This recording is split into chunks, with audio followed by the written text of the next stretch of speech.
Pizza, the one thing that America craves when it's on low carb or keto diets. And everyone claims and promises to have a great keto pizza, and it only disappoints you in the long run.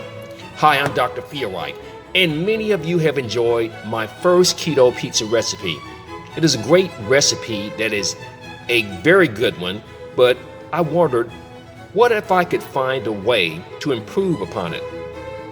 That recipe was based upon LC Foods pizza crust flour, but I wondered if I could create a formula for a pizza crust just as I did for the amazing breads and the other keto recipes that I've created.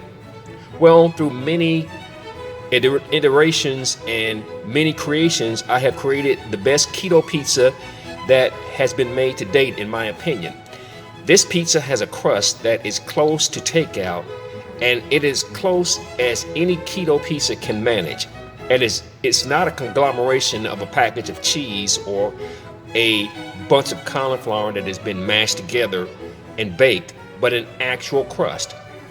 It may be thick or thin with the resulting crispy bottom, and the best part is that an entire pizza, including toppings, may be under 40 grams of carbohydrate in total. Contrast this with one slice of regular pizza being more than 40 grams of carbohydrate, and you can see why this would be an absolute winner and a godsend for low carbohydrate diets. So is this the best keto pizza ever? Well, let's bake one and find out. You will need the following ingredients: vital wheat gluten, almond flour, instant yeast, sweetener. My sweetener of choice is erythritol, olive oil, mozzarella cheese shredded, and optionally xanthan gum for the crust, and grated Parmesan, pasta sauce, and whatever toppings that you prefer. Now let me talk about xanthan gum for a second, how this is optional. It's optional because of what type of crust that you prefer. If you prefer a chewier type crust that's a little bit more on the moist side, then add the xanthan gum, and if not, omit this ingredient. In a bowl, you should begin by adding 1/2 cup of warm water and 1 teaspoon of yeast with just a little bit of sweetener to use for the yeast to proof.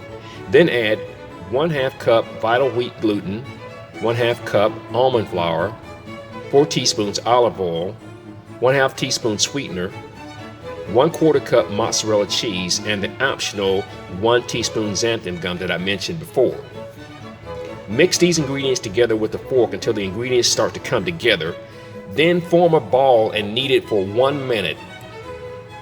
Then put this dough into a covered container that you sprayed with some spray or oil with some oil for 2 hours or up to 24 hours and let it proof.